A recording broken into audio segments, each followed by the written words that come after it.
Obviously, tier list content is easy, low effort stuff you can just shit out on YouTube, but I have wanted to make something like this ever since the video of me and RJ talking about the jobs. I also thought, hey, maybe I can do this for Mix sometime down the line, but after briefly scanning through most of the list and seeing stuff like Neutralizer heals some HP and cures poison, I figured maybe that's not the best idea. Or at the very least, I'd have to cull like half the list just to make the video less than an hour long. Anyway, like the weapons video, the only tier that's even vaguely ordered is S, but even then, I think you could put those in any order and you'd probably be correct. I'm also ranking them in context with each other in the Blue Magic spell list, so not in a vacuum. I'm taking into account their effect, where you get them in the game, how early or late, their MP cost, what kind of enemies they work on, basically everything. Anyways, starting with S tier. Mighty Guard is basically the ultimate buffing spell in this game.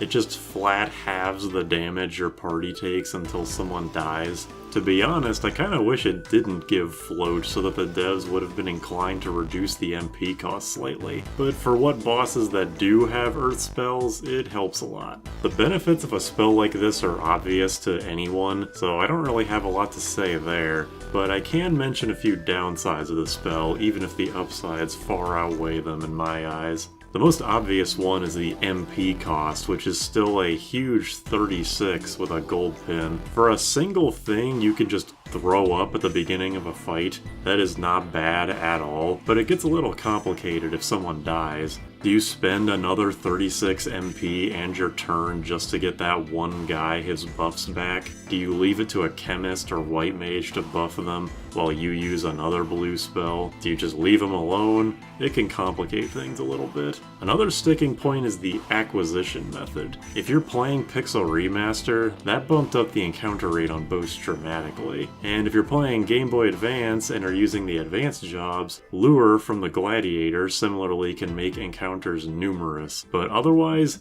good friggin' luck finding the Stingray, which is the main way to obtain this spell. Let's go down the list. You have to know that this enemy even exists. You have to know that it has this amazing spell. You have to know where the enemy is. You have to know to bring someone with control, so I hope you put point into Beastmaster up until this point. Quick side note from future me editing this. Yesterday, the Best Jobs video went up, and people have informed me that you don't actually need control to get a lot of this blue magic. Well, you need control if you want to get 1000 needles as early as possible, but otherwise apparently all you need is a confusion spell. The most obvious way is with the confusion spell Charm, but technically any party can do it because you have the Dancing Dagger, although having to rely on dance any more than I have to does not give me good thoughts in my head.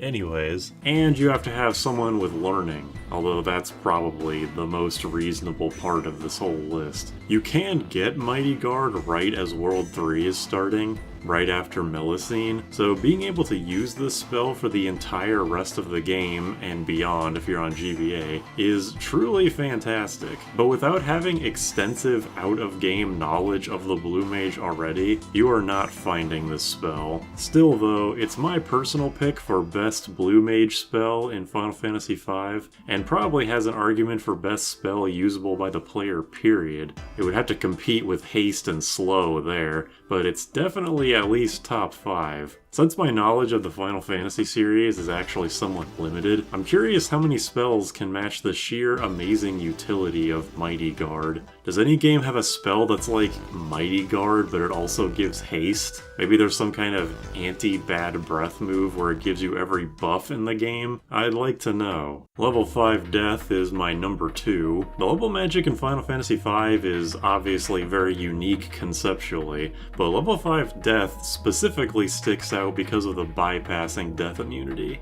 Between a target being heavy or having the instant death immunity, usually all of the instant death magic in this game gets walled by one of those two things, but level 5 death ignores both and will just kill you outright if your level is divisible by 5. The only things that survive are undead enemies, who revive with full HP if they get hit by it, and incidentally that applies to you too if you have the bone mail, and maybe if you're a necromancer. I didn't test that. There are a handful of bosses that are immediately vulnerable to it, like Archeoavis's last phase and Twintania's charging form, but it's honestly not that hard to make enemies vulnerable to it. Level manipulation is all over the place in 5, with Darkspark halving level, Old slowly lowering your level, some mixes increasing your level, etc. So that means there's plenty of ways to making a boss or particularly annoying enemy have a given level. I mean, if all else fails, just cram someone full of dragon powers to make their level 255. Pretty risky, yes, but it can work. A huge benefit of this spell is how early you get it too,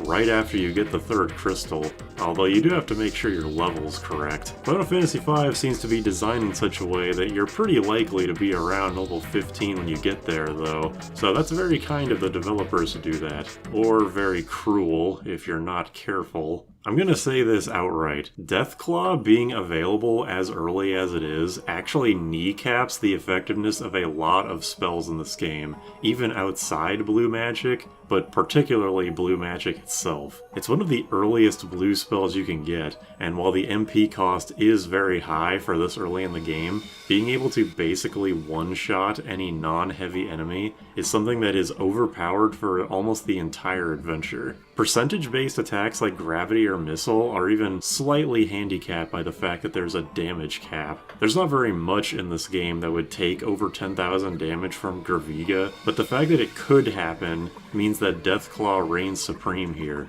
There's no damage to be done, it just sets your opponent to near death. And because it's not actually instant death, that means the only form of immunity an enemy can have is being heavy. They could be immune to the paralysis afterwards, but honestly, I always forget the paralysis is even a part of the spell. It's very hard to do between 1 and 9 damage in this game. It's either 0 or several hundred after a certain point. For the sake of game balance, I do wish that Deathclaw was placed much further into the game. Where specifically, I have no idea, but at least midway through World 2 or something. The real kicker is that you have to encounter Ironclaw. You could theoretically kill his soldier form before he transforms, but I think most players are going to go after the wolves to reveal his true form. Ironclaw is required, not very hard to beat, and gives one of the best blue magic spells in the game. It's just not fair to the rest of the spell list. Being one of the few ways to heal your party and not an individual in this game, White Wind is actually a pretty big rarity, and being able to get it in World 1 is an awesome bonus. It's obviously inherently more inconsistent than the Cure line,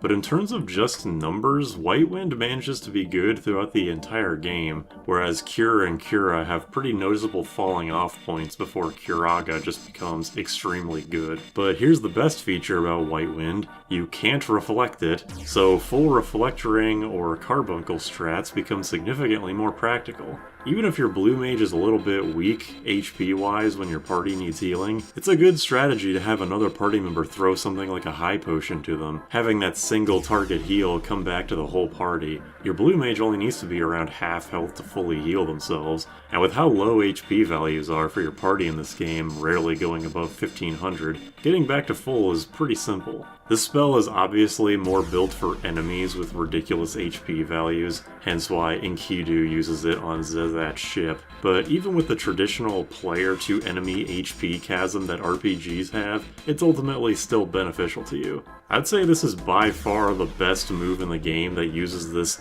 damage is equal to how much HP you have or are missing effect, which is unfortunately very common in this game. Alright, moving down to A tier. Anything from here on is not ordered. Old is just a great debuff, if not for trying to cheese with level 5 death, then just for the insane damage and speed crippling you can inflict to almost any enemy. It being level 2 is also amazing because the level matters the least for this spell. Either an enemy has an even level, so they become old, and otherwise you can probably do 1 to 2 dark sparks to make them vulnerable to it. I don't know how likely it is with the math there, because I don't feel like looking at every single monster's level, but again, old being so devastating to enemies makes it really worth doing. I think it does not bypass the old immunity in Pixel Remaster, so it does lose a lot of utility there, but if you're like me and only play the GBA and SNES versions, then it's an amazing spell. I'm just going to put the whole Aero line here, no point in splitting it up. I've talked about Aero pretty extensively in 2 other Final Fantasy V videos, so I'm not going to repeat myself again, but the Aero line is good. Even if you can't easily boost wind damage, it's still one of the most consistent sources of damage the job has, and you'll usually get the spells around the same time you get access to their regular counterparts. The spells are just good, not much else to say, and then become even better once you get the air knife. Time Slip gives probably the 2 best debuffs in the game behind Slow, so having them combined in one spell is fantastic. Once again, this is an extremely easy to understand spell. I don't have a lot to say, other than that the MP cost being so low is very strange. I guess because it's only usable on one enemy, as opposed to how Sleep is usable on the whole party. But I only need it to be usable on one enemy most of the time. You can get it pretty easy too. The Traveler is a very common enemy in Barrier Tower, so you might actually get this one naturally, which is not something I can say for a lot of blue spells.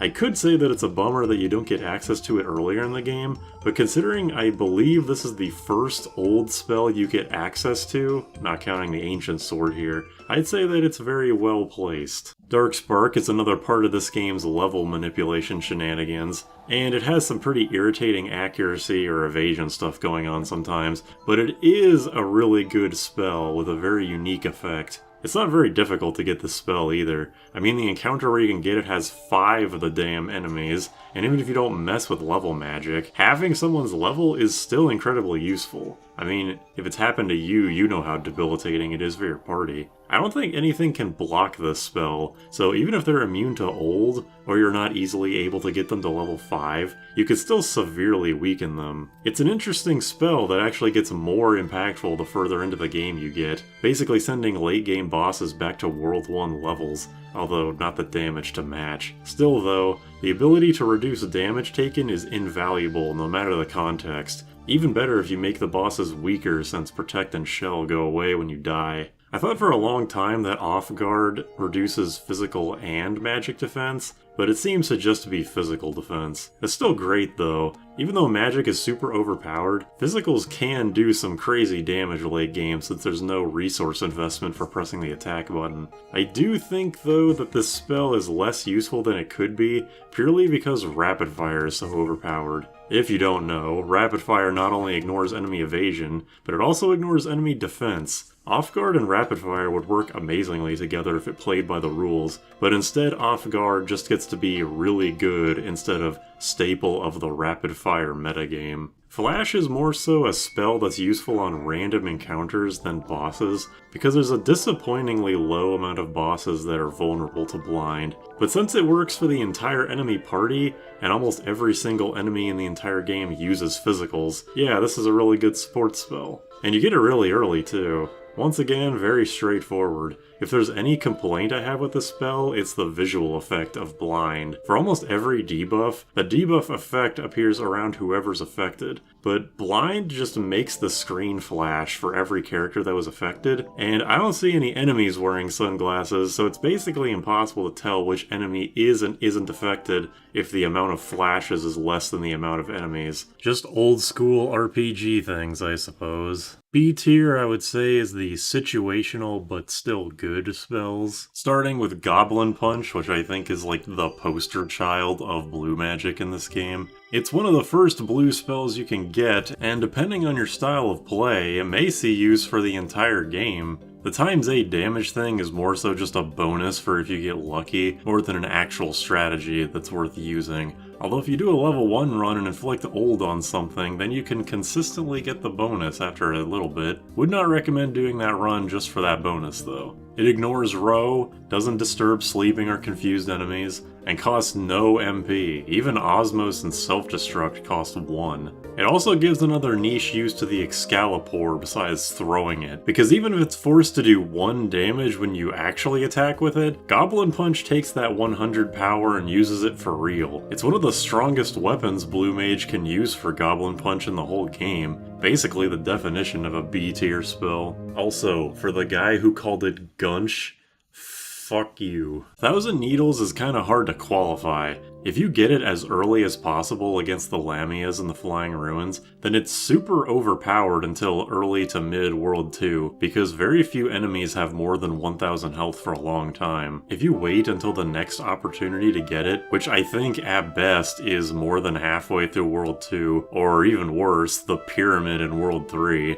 then it's basically useless. Around that time is when you start to be able to easily clear 4-digit damage with your basic attacks, or even mid-tier spells if you've got the right equipment set up, and then suddenly that 25 MP cost becomes a huge liability. However, fixed damage spells like this do have their use, since there are enemies with incredibly high evasion or immunity to elemental damage or something, and that's where 1000 Needles can make a brief comeback. But ultimately, if possible, get it as early as you can and abuse it, because it's not going to last forever. Vampire could probably be an A, but I kind of undersell Drain effect moves, unless it's Rapid Fire Drain Sword. But even then, I can't deny that full heal for 2 MP is a crazy great value. Even being able to heal half my missing HP is pretty solid in all non-GBA versions. I feel foolish that I was never even aware that it was based on how much HP you're missing. And along with Goblin Punch and Aero, I see those 3 spells as the starting trio of blue magic. The Fire, Ice, and Thunder to the Blue Mage. It's either funny, or fitting, or both, that the 2 best based on your current HP moves are the 2 healing ones. Osmos being a drain spell is basically pointless for doing MP damage, because enemies have such insane MP values even early on. Aside from Purobolos and enemies that start with 0 MP, I don't know of any enemy that you could spend a reasonable time on and have them run out. You use Osmos to restore your own MP, but you use Magic Hammer to actually do MP damage. 3 MP cost is crazy good, even if its accuracy leaves a little bit to be desired. And unlike Gravity and its ilk, I think it's actually plausible that you might see the damage cap with this spell. You can get it really early and it's cheap. The mix equivalent of the spell uses a damn dark matter, and that is not something to be spent so easily. Aqua Breath is a spell of 1 very high and otherwise very low lows. Most people by now probably know about learning Aqua Breath from Dorm Chimera, rocking the sandworm shit with it, and then forgetting about it for the rest of the game. The ×8 damage against desert enemies is the only thing that could even consider justifying this insane MP cost. That's more than 50% higher than an Aga spell, and it only barely does more damage than an Aura spell. How many deserts are even in this game? There's the Sandworm Desert, obviously, with very weak enemies, some of them even run away from you. There's that desert right outside the Moogle Forest where you're actively told not to go there. There's the desert that links North Mountain and the Phoenix Tower, and there's the short beginning section of the final dungeon. Far as I know, that's it, and it feels like some of these supposed desert enemies are not correctly classified as such. Either that or this ×8 damage is telling a depressing story about the default damage. The spell is great for what it can do, but it's just not something you can use often. Again, that MP cost means that if you get it World 1, you'll probably only be able to use it 2 or 3 times before you need an MP refill. If it was either half as costly,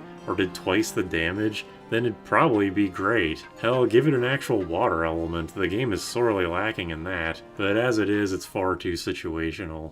The fact that you can get this flare a whole world before the actual flare is something that perplexes me, since the existence of Fork Tower and Minotaur's Dying Speech implies that these 2 are like legendary secret spells, but whatever, that's unrelated. Level 3 flare is alright. I don't actually know if I'd recommend getting it as early as possible, because seriously, the red dragon will fuck you up unprepared. I actually think that a red dragon is harder than most bosses in the game with its undead nature and tendency towards rapid fire atomic rays. The next time you can get it is in the Sealed Temple early World 3 against the Executors, and those guys are way easier. But yeah, flare. This is the only way to multi-target it, and it has less than half the MP cost. This is probably the better way to use Flare, assuming the levels work out, but even when it's better, I just don't think it's that practical, and I'd rather just use Aroga. Flamethrower is Fyra for half MP cost, gotten like 2 or 3 dungeons after you get the real Fyra, and you can't multi-target it.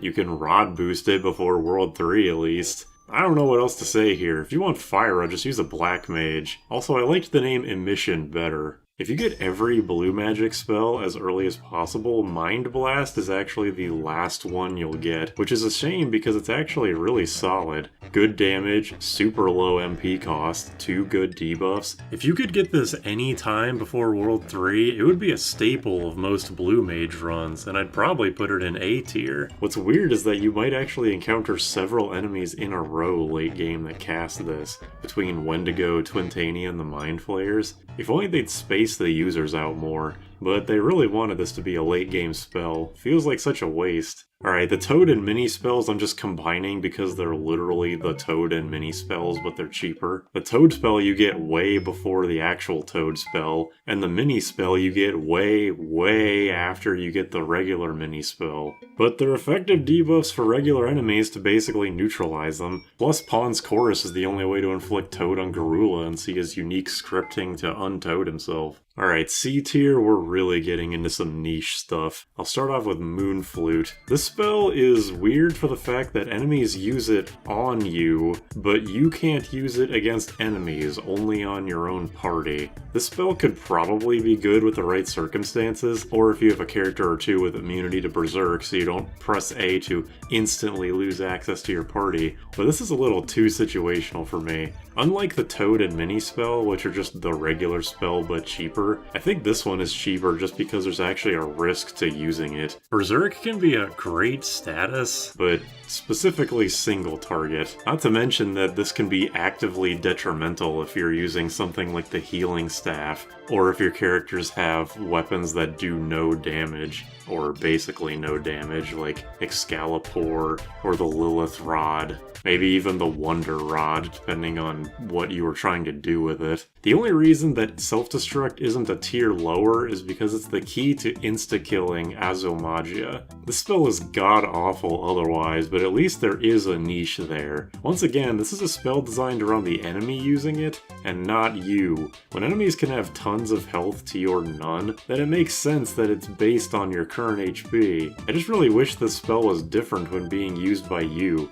If it was just a really strong fire or non-elemental spell, like a bootleg early version of Flare or something, then it would still probably be bad, but situational. Now it's just terrible, but with one single battle as an exception. Alright, this is the last tier, D tier. I'm starting off with question marks. Ignoring that this spell doesn't even have a name for some reason, and nothing appears on the top of the screen when something uses it, this is one of those better on an enemy than you moves. One enemy's whole strategy is to counter your attacks with this, to do several thousand damage to you whenever you hit it. But as we've mentioned, your HP is very low, and I doubt there's any point in this game where this spell will do more damage than even your basic attack. The only niche I could see for this is Mastering Monk, going to Mime, equipping HP plus 30% twice, and Blue Magic, go to Near Death, and also not die, and go to town. But I'm sure I don't need to explain the flaws in this strategy. That strategy of hitting high evasion or element immune enemies with fixed damage still technically applies here, and it could be better since this spell is significantly easier to get than Thousand Needles. Hell, it's very likely you'll even get hit with the spell and not even notice, but I'd rather gamble on accuracy shenanigans than remember this spell exists. But I will put it at the top of D tier, since I have had people say in the comments that they've gotten some use out of it. Really? 3 MP? It should be 1, or even 0. Doom is weird. Bypassing death immunity is great, but a 30-second timer is just way too long. Time Magic actually does affect the timer, where haste halves the timer, but slow doubles it. Regular encounters very rarely last the whole 30 seconds, so it's basically just a waste of 10 MP that could be better spent on doing real damage. If you could get this spell earlier than the fight against X-Death at the end of World 2, then there's probably something you could use it on, but I'm finding it very difficult to think of anything in World 3 that you'd find a niche for it against. What's funny is that if you're following a guide to get every spell as early as possible, Doom comes 4th to last. That's just way too late. Also, I'm going to go into more detail in a second here, but here's the biggest thing about it. Since it only works against non-heavy enemies, Deathclaw is just better. But at least with the timer, there could be some kind of extreme situational use case where being able to time the deaths of some enemies would be a good idea. I don't know, it sounds way too big-brained for me, but it sounds plausible, right? Roulette has instant death that works on heavy enemies, which is a trait shared only with level 5 death. Too bad it doesn't also bypass the instant death immunity, and also too bad that there's fucking 4 of you. Good luck hitting a solitary enemy with this when there's only a 20% chance of doing so. If there were 4 bone mails in this game, I actually think it would be a cool strategy to just load up on those and have 4 blue mages going to town with roulette every turn. Just ignore the fact that that would take forever. But we don't live in that world, so instead we have this terrible spell that benefits the enemy more than you. It's kind of a funny concept for a spell,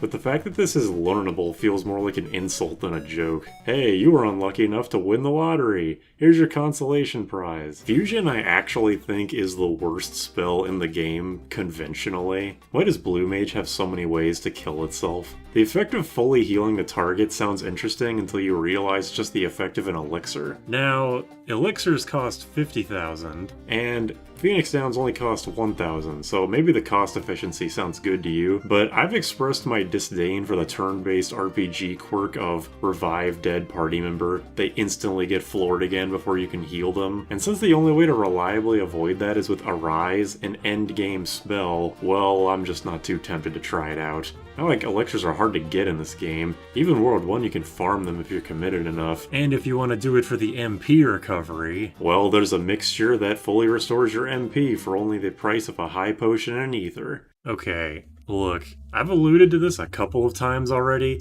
but Missile and level 4 Graviga are the biggest losers from Deathclaw being obtainable so early. All 3 of these spells, and Doom to a slightly different extent, have the same use case, doing large damage against non-heavy enemies. I'm not going to repeat myself too much, but since you get both of these way after Deathclaw, they become useless basically as soon as you get them. They're not useless in isolation, like the MP cost alone makes them incredible damage dealers for the MP cost. But when the blue spell list is taken as a whole, well, unfortunately there's a lot of overlap because this was the Blue Mage's introductory game. I wish we could have gotten Rocket Punch instead of Missile. A 50% damage confusion move would have at least had some kind of niche, and you get it from the same enemy too. It's worth mentioning that level 4 Graviga can potentially be used against multiple targets, whereas Missile, Deathclaw, and Doom are single target only. However, unless you're fighting multiple of the same enemy in the same encounter, the chance of all enemies being affected by it is unfortunately very slim. Incidentally, this spell overlap thing also applies outside of blue magic. Like, I feel the same way about how Deathclaw basically invalidates regular gravity in Graviga, or even something like the harps. But since my main way to play is 4-drop Fiestas, I can at least look at those spell lists in isolation, since you're not guaranteed to have Time Magic and Blue Magic in the same run. But since this overlap happens in the same spell list, it hurts a lot more. I still feel that Fusion is the worst Blue Mage spell, but Missile and level 4 Graviga unfortunately actually have less uses. Well, that's all, again. Out of all of the magic lists in this game, I think that blue magic is really the only one that's varied enough to do a tier list thing like this. Because even if they're not all useful, the spells are all different enough to make discussion about them interesting. I'm sure some people will have Missile and level 4 Graviga way higher, or maybe they'll put Vampire in S, or maybe they'll put White Wind a lot lower, I don't know. Everybody plays this game differently, and that's one of its strengths. As always, see ya.